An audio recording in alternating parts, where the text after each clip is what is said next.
Hello and welcome to the Learn How to See Better podcast, the only podcast out there known to actually improve your vision the longer you listen. This is your host, Drew Davis, and I'm glad you've joined me here today. I can't wait to share some great information with you about how to improve your health, wealth, and relationships. So let's get right down to it, shall we? Hey, what's up, everyone? This is Drew Davis, and welcome back to the Learn How to See Better podcast. And in today's episode, I want to talk to you guys about a continuing theme that we've been having here over the last couple of episodes about learning how to see better. And I've kind of figured out that there's a few different steps that are involved with actually learning how to see better. And what I've been trying to do is break out what my experience has been learning these 5 different pieces. And I'll call them out as follows. If you heard them in yesterday's episode, this may sound familiar. If not, you may want to go back and check that out. But for starters, it's really about your vision and the big picture. And then next is your reflection. That's your external take on some of the things that have happened in your life. Next is introspection, what we've been talking about today. And then we'll cover redirection and expansion in future episodes. But introspection, that's one where you actually take a look inside your own self to try and get some of those answers to the unknown, to get answers to the unanswered questions. This is where you get into some of the things like soul searching and meditation. And it's funny, it actually takes me back to a period of my childhood where when I was growing up, I was a wrestler and active in sports. And I wrestled all through high school. And when my senior year came around, it was like, okay, I was the only person I think in the whole school that had wrestled all 4 years. So naturally, I was one of the most seasoned guys and was the team captain of the wrestling team. Well, that's all well and good, but the only challenge with that was leading up to wrestling season. It's senior year. You've got that mentality of I'm a senior and I'm taking it easy and I'm the big man on campus, with all the rest of your senior buddies, right? You kind of rule your own domain, so to speak. So, all the fall season, I'm going to the football games and hanging out and having a fun time. But, it wasn't like I was doing any preseason training or prep like I'd maybe done in previous seasons when I was still kind of climbing up in the ranks. Now it's like I was stepping into the season already as the varsity guy. And what I found was, I got into wrestling season when it rolled around, and I'm, the only senior on the team, captain of the wrestling team, big man on campus, right? Coming to do big things this season. And what do you know? Left and right out of the gates, I found myself getting my butt kicked left and right. Talk about attitude adjustment and step down to reality. I was getting, put in my place.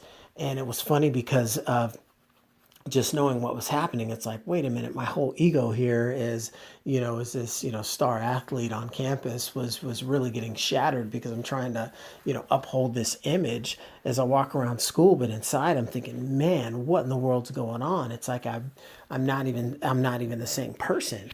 And what I realized was like, oh my gosh, I'm struggling up against the fact that I'm just having mediocre results. And there's always this moment of clarity, it seems like high school seniors have, where they feel like, this is the big send-off, the final year, transition into college life, and you're leaving this prior world behind, like you're going from Earth to the moon or something like that, right? But it's all the perspective that you have based on that time in your life. And what I found was for me personally, I was going into the holidays feeling pretty down about myself and the fact that I was not having the success that I sought out to have, my senior wrestling season, the one where all eyes on me. I was a fairly popular kid, and it was one of those scenarios where I had my ego I needed to uphold, but it was like, man, I am stuck. What is going on? How can I get past this? And that's when I had no other choice but to just kind of hunker down and start asking myself some of the deeper questions. Say, man, why am I keep facing this situation? Why is it that I'm struggling like this? I know I'm a skilled athlete. I know I'm a good wrestler. Why am I just, having results that do not line up with my capabilities? And that's when it hit me. I said, well, what have you been doing? Have you been doing all of the things that a champion does, right? That a star athlete would do? And that moment hit me during Christmas break when we were going through our Christmas break trainings. And outside of, Christmas Eve, Christmas Day, and maybe the day after, and same for New Year's Eve and New Year's Day and the day after, like all through Christmas break, we were training.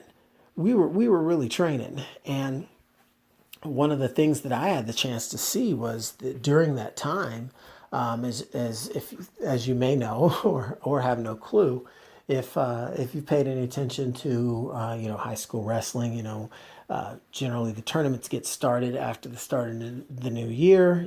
By the time Valentine's Day rolls around, you're at the state tournament rocking and rolling. So you're pretty much halfway through the season come the Christmas holiday.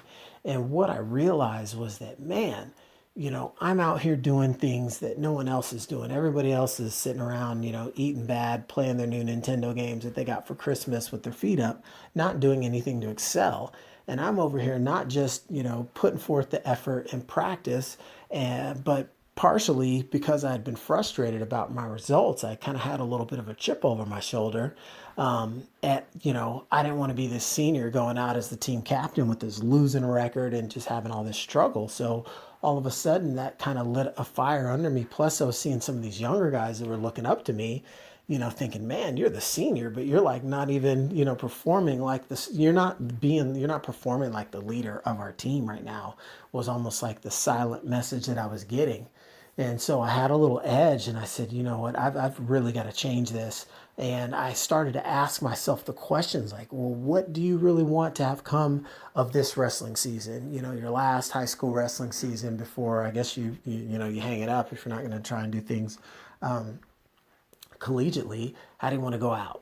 Right? What's this going to end like for you? And I remember getting kind of fed up thinking, I am not performing at the level of my capability.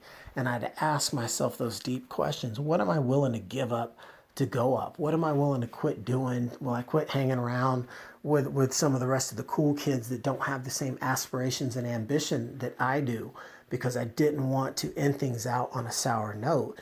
And once it hit me that I was just literally going to have to make a whole change in my setup, I was going to have to get back, refocus. I was going to have to cut out a lot of the distractions and do exactly what I was doing in those winter break trainings. That is doing what everybody else is not doing. It's working in the off season, working in the off hours, working on your grind while everybody's got else is out their feet up relaxing. Because I knew that when I was getting my butt kicked early in the season, those guys were doing something that I hadn't, like get in shape and practice your moves. I couldn't just rely on being good and having skills to carry me. No, I had to match that with effort. I had to dust off the rust. I had to get to be a lean, mean wrestling machine. And if you watch, that's exactly, what I did, because I got my mind right and I got refocused on the task at hand. And that was met with a lot of struggle. That was met with a lot of challenge, because of the simple fact that, guess what? You're starting from behind, right? I think I started whatever that new year was in my senior year with a losing record. So you're trying to dig your way out, climb in the rankings so that when you get to the point where you're working your way up to state, you can have a good seating, and same for the regional tournaments. And as difficult as it was, I found myself pouring more effort into the conditioning and the grunt work of the practices more than I ever had, realistically, probably in any of the prior years. And it was all based on a decision that came from being fed up. It was, I don't know if it was desperation or inspiration, but I was fed the heck up that I was not pleased with the results that I was getting based on my own efforts. And for things to change, I had to change. And so I dug deep and I went in and really started to pour it on and try to pour out my best example of what leadership was, not just for myself, but for the team. And even though I was met with resistance every step of the way, challenges with, winter season, you catch a cold or, you twist an ankle or whatever the case may be, I made sure to remain steadfast in my objective, which was to think like, operate like, and fully become and embody the essence of the wrestler that I was. And no longer was I going to mess around. And as difficult as it was, I did manage to get things back on track. that senior year and had a level of success that I found respectable. Ended up winning the region and performed well at state. And I think at the end of the day, what I found was, even though it wasn't like I rode off into the sunset with the championship of the nation's best wrestler or anything like that, but I was able to dig out from a low point, recollect myself, dig deep, ask the questions, and ask myself the difficult questions, the how bad do you want this questions, the what are you doing this for questions, the why did you even begin if you weren't going to see it through the end type of questions. What is this going to make of you if you don't push past type of questions.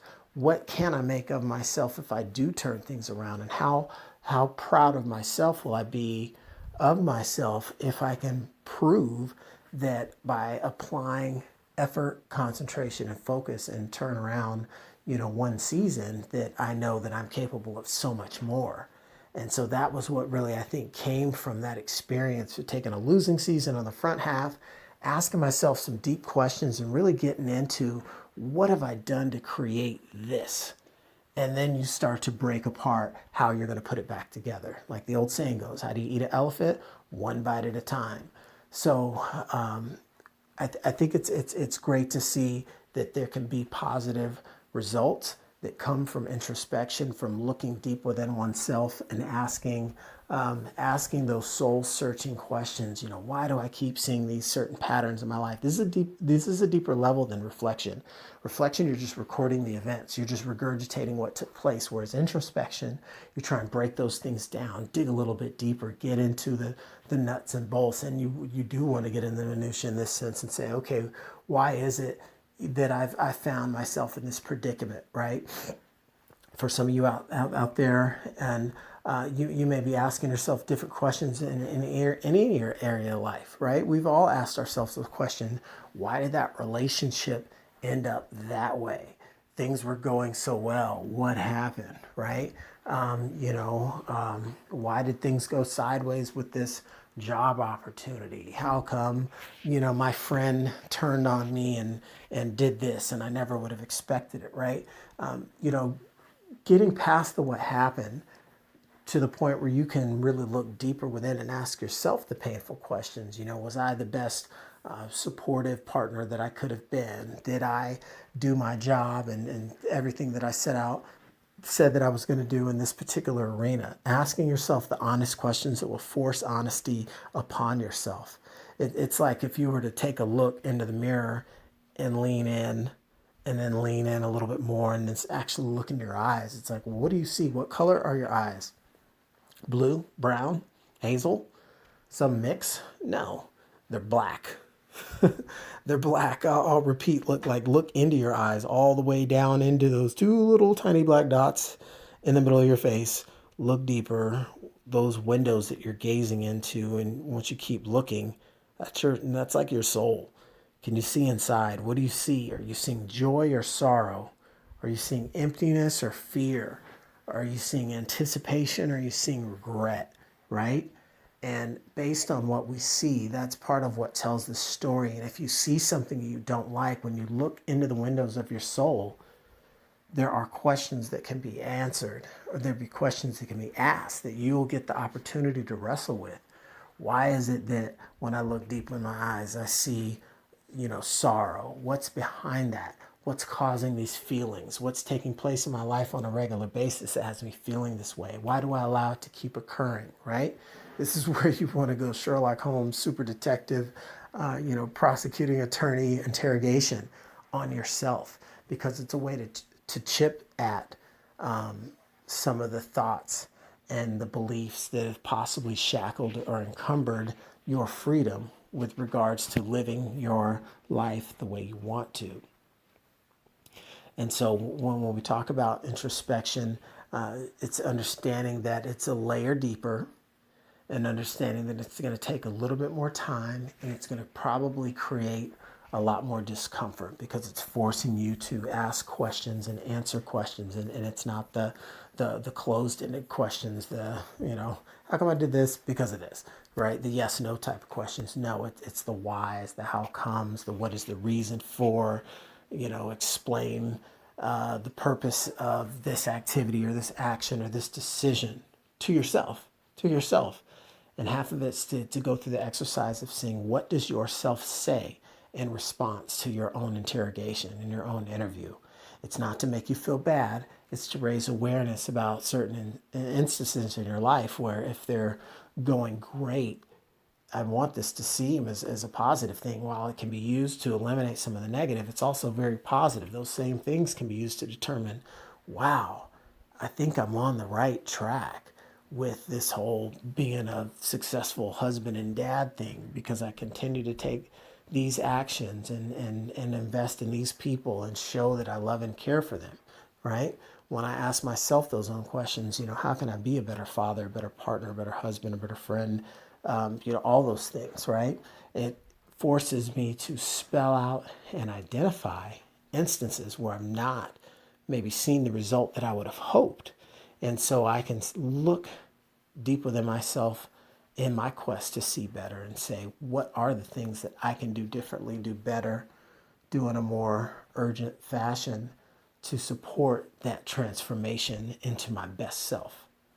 So introspection, one of those little known components of learning how to see better, often can be interchanged with meditation. I don't think they're exactly the same, but they have a lot of similar capabilities. And if you're familiar with meditation, it can be another avenue by which people have chosen to try and learn how to see better.